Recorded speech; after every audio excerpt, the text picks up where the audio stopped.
Welcome to our first season of the podcast, Growth from Darkness. We are your hosts, Amanda Blackwood and Chrysanthi Dokos from Coast to Coast. As some of our listeners know, we're both survivors of complex trauma, and it's our mission to help others experiencing similar issues.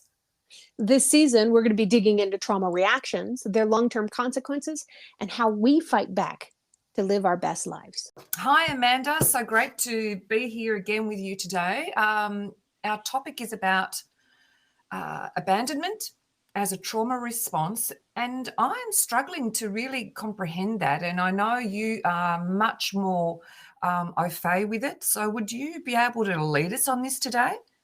Yeah, sure. This is a hard one for a lot of people. Totally makes sense that you're not sure where to go with this one. This is just one of those things that exists.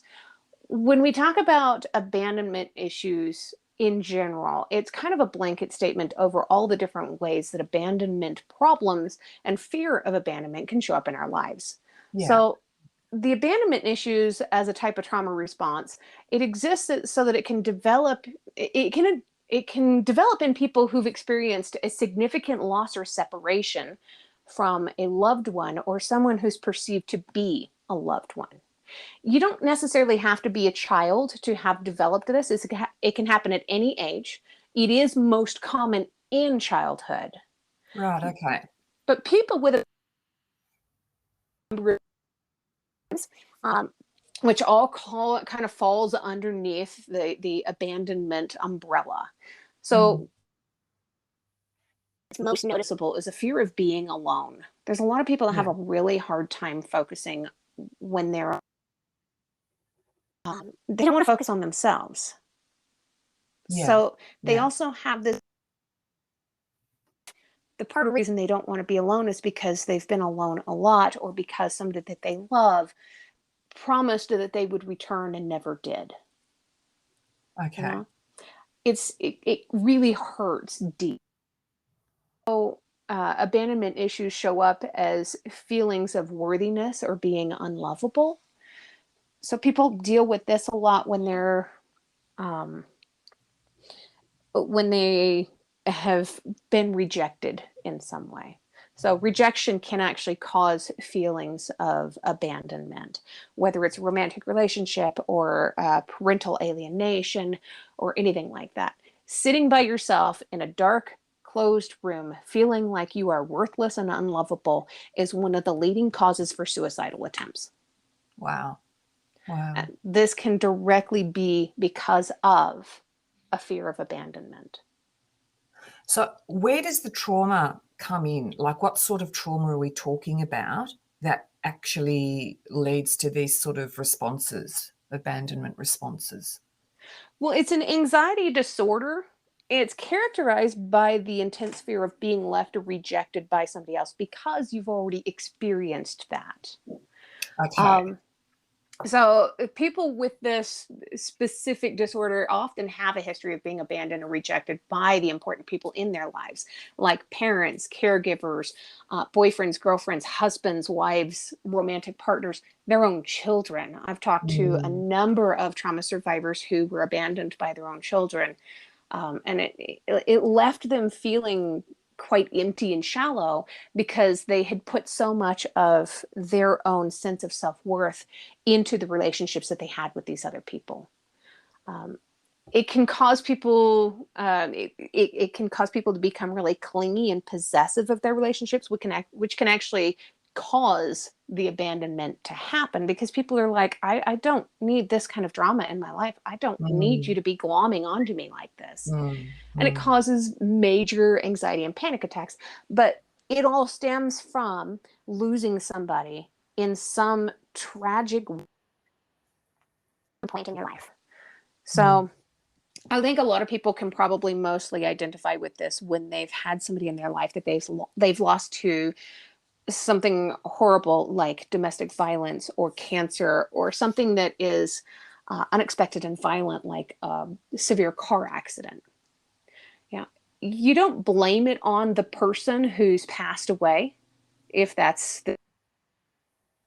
but at the same time, in the back of your mind and in the bottom of your heart, you can't help but ask, why did you leave me? even if it Mm, wasn't their choice. mm, A lot of this grows from. yeah. Can I give you an example, and you can tell us whether I'm on the right track? I know a family where the husband died of cancer he was 59 or something like that, so it's quite young. And his wife was so angry with him Mm, during the process of his, passing, and just maintained that anger and rage at him for abandoning her. So yeah, is that the sort of thing we're talking about here? that is a fantastic example of it. We also have to keep in mind that the stages of grief mirror the stages of trauma in such a way that, what are the five basic stages? You go um, the Denial, denial, anger, bargaining, bargaining, depression, anger, acceptance. depression, and acceptance. Yeah, So, yeah. anger is definitely one of those stages. When people are trying to figure out how to cope with a massive loss in their life, it's a perfectly natural and normal response to go through that anger stage. What's not natural and normal is to be stuck there and to stay Mm, there. mm, Yeah. mm. And I've heard it over and over and over and over again about people being irrationally angry with someone who's passed away through no fault of their own. And cancer is a great example of that. Yeah. About a year and a half ago, of mine passed away from pancreatic cancer. It was his third recurrence. And if anybody Oh, out there knows anything about pancreatic cancer, it's rare enough to survive the first one by 6 months. He mm, survived 6 years. wow. And when he passed away, he went into a bit of a shell first. He went into hiding. He wouldn't respond to any phone calls or text messages or emails from me.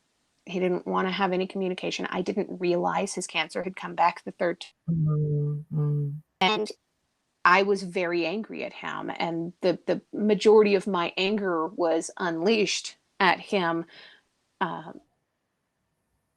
abandoned. He was my yeah, best friend, other than my yeah. husband, of course. And him in my life, I was very angry and confused and hurt, and I didn't understand what had happened. And while it's not exactly the same as the anger that people feel after somebody passes away from cancer, it was still a very much a and something that might be Mm, even more relatable and understandable because that person made that choice to leave, right? yeah, yeah. Except he didn't make the choice to leave specifically to hurt me as it felt at the Mm, time. He made the choice because he thought it was his way of sparing me from the agony of losing him to death. yeah, yeah. So yeah, all that anger, that's absolutely a part of the abandonment issues. Mm, mm. Yeah.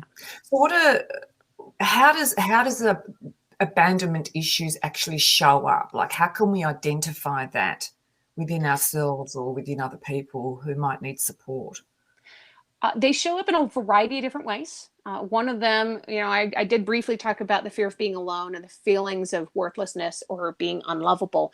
A lot of people have to identify within themselves. When you're on the outside Mm, looking in, it can be really difficult to recognize them.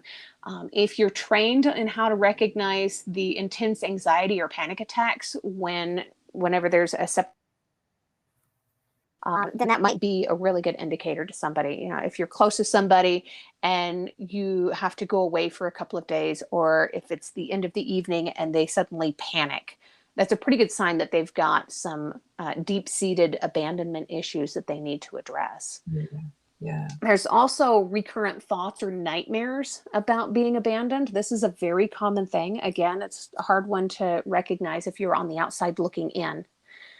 But some of the other ones that are going to be a little bit more easy to recognize are the symptoms of low self esteem, Mm, substance abuse, or self destructive behaviors. And we're going to be digging into mm, that in another episode later on. There's the difficulty of trusting other people, yeah, avoidant or clingy behaviors in relationships. yeah, yeah, yeah.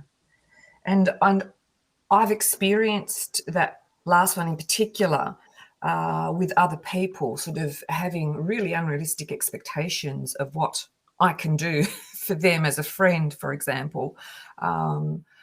I remember one friend of mine saying to me, I know that you're going through, a marriage separation. I know you're grieving the death of your mother. I know you're grieving the death of your father, but like you weren't there for me. Mm. Yeah. It's an unrealistic expectation that they're putting on you. Hmm. Hmm. But Yeah. it just reflects where they're at. Right. They're feeling that great sense of abandonment Right. and They having need really, you. How dare you not be there for them? yeah, yeah, Yeah. yeah, And some of this can be, tied into the low self-esteem too. And to one of the ones I mentioned, worthiness, or the being unlovable. If they feel like they're not getting the attention from you that they need, that they crave, because this is the only source where they're getting this attention from, they automatically a heightened sense of anxiety and panic attack because you don't love them anymore. You don't yeah. need of your attention anymore. Suddenly they're alone. Every nightmare that they've ever had about being abandoned by you or by anybody else is real. They can Mm, feel it. It's in the air. mm, It's on the wind. It's right there, palpable.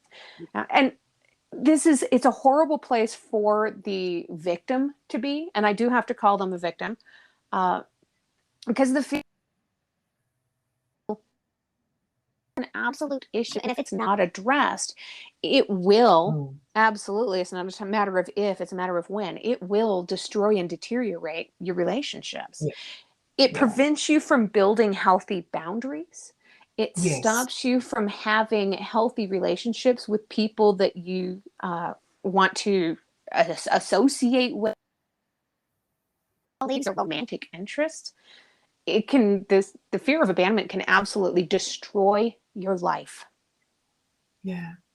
So would you say that some of the reactions of people who experience this are self-sabotaging behaviors? Oh, absolutely. One of the biggest signs is a substance abuser's self-destructive behaviors. So while on one hand you might be going through substance abuse to be able to mask your own emotions or try to hide from yourself what it is that you're feeling, subconsciously you're still having to force yourself to feel this stuff. And the self-sabotage can come up really interestingly when you've got abandonment issues.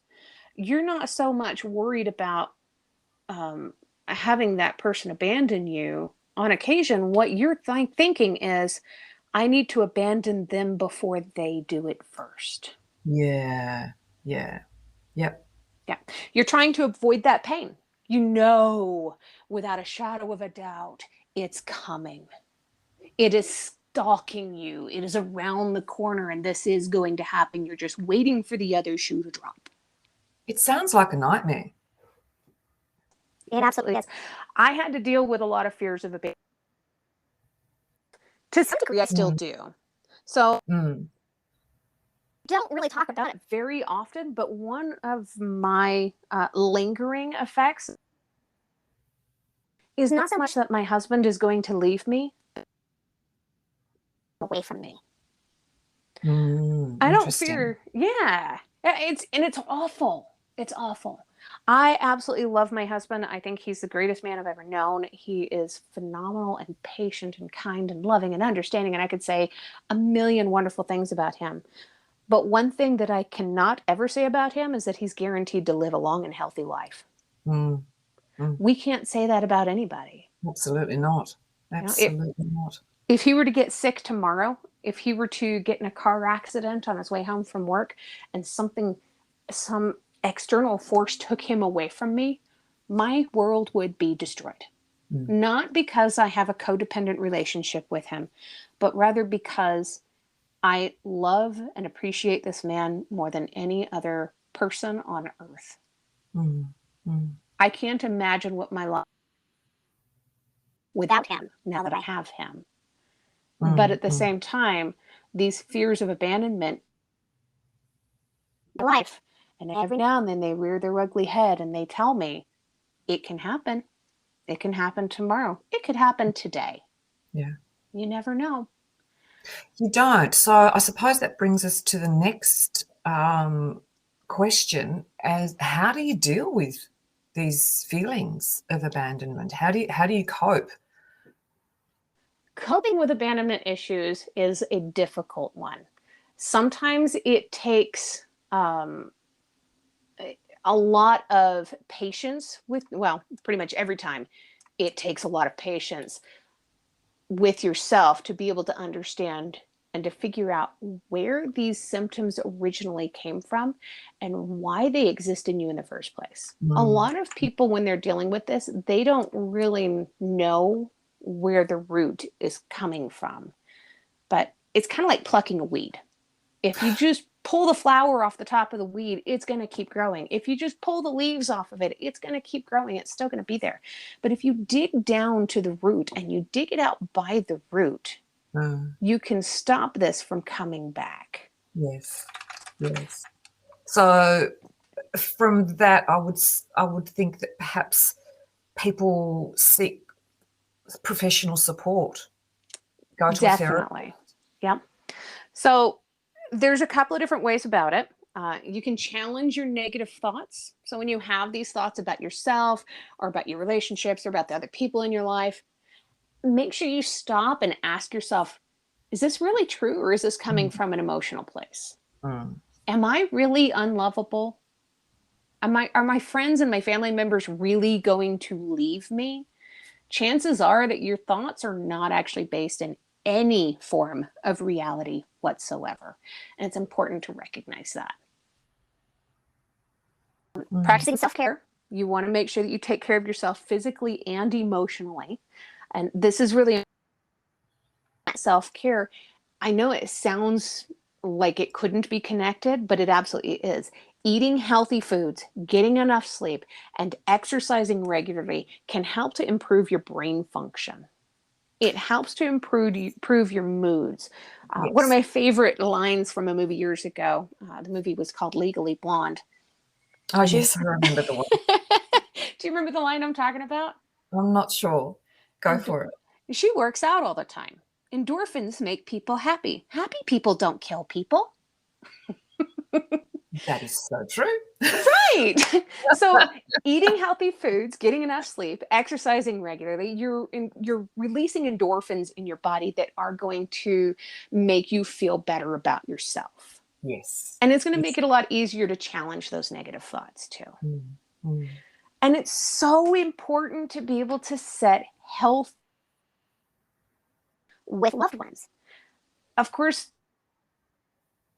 take advantage of you or walk all over you, but it also means not being afraid to say no when you need to something that you need to not do or something that you'd rather not do, but also communicating with them what your boundaries are so they don't think that you're just going off the deep end on them and finding an excuse to be upset. Let Yeah. them know, hey, this is what's happened in my past. You don't have to go into detail. I lost my mom at a young age to cancer. Not me personally, but just, as an example. I lost my mom at a young age to cancer. And sometimes I deal with these overwhelming emotions, and it's something that I'm working on. Please be patient with me. Mm. That actually takes a lot of self-awareness Yes. and capacity to join the dots. I would also like to add that you don't even need to do that. Like, I recently, a friend of mine and I, we were talking about a trip to the mainland of Australia, because we live in a little island south of the big island, and we were going to head off in a van and explore Australia. Now, I was going to do that on my own. And when I was telling her about it, she said, "Oh, I'd love to do that." And so I flippantly said, "Oh, well, why don't you come along?" And then, this whole new thing started to eventuate. And I've been sitting on it and sitting on it and sitting on it, and it just didn't seem right. She wanted to go for, 3 months indefinitely, whereas my original trip was going to be 4 to 5 weeks. Oof. And it was very finite. It was very clear about where I was going. And it was about me. I wanted to go on a journey of self-discovery, a little bit, pilgrimage kind of thing. And it just started to become bigger than being her. I was thinking, I can't do this, but I don't know how to tell her this. Yeah. And in the end, and it was only as recently as yesterday, I sat down with her and I said, I want to go away with you, but I want to do it for 2 to 3 weeks. And I think we need to be very clear about where we're going before we leave. I'm happy to do a finite thing, but I can't do an ongoing thing. And it was just me telling her how I felt and what my needs were. And I think that's probably the key here, just allowing you as an individual to identify what your needs and wants are, and being able to express them to another person without giving them reasons, but just doing it in a kind, considerate, loving way for yourself and for them. Right. Absolutely. Yeah. And those boundaries are so important to have in both. Yeah. It's Yeah. when there's two people sitting down at a table having a conversation, it's not just boundaries. Hopefully, both people have healthy boundaries and you can openly communicate with them. But also within those, communicating the healthy boundaries, you have to have healthy boundaries of what that communication needs to look like. And it Yeah. sounds like you did a stellar job. Very nicely done. Thank you. Yeah, it took a lot of sitting with myself and being very intuitive, listening to my gut, which is one thing that I have become better and better at doing in the last few years. I've worked very hard to just sit and listen and Right. wait rather than just jumping into things, because in the past I've had a tendency to go, yeah, this sounds great, yeah, let's do it. And Right. then I'll do it, but I'll get resentful, I'll get angry, I'll feel trapped. And I thought, put your big girl pants on and do what is important to you and respectful to you, but also integrous to the other person.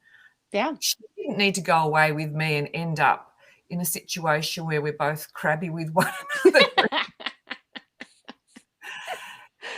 And Yeah, see, in there lies the other bullet points that I just mentioned too. Practicing self-care, making yeah, sure that you know how to say no, setting yeah. those boundaries, challenging your negative thoughts. Is she Mm, really going to abandon me if I don't go on this trip with her? You challenge exactly, that even if you don't realize that you did. exactly. And you know what? The funny thing is, she breathed a sigh of relief and she said to me, I'm so glad you're saying this because I didn't want to do it either. I didn't know how to say it. Oh, that's brilliant. Oh my gosh.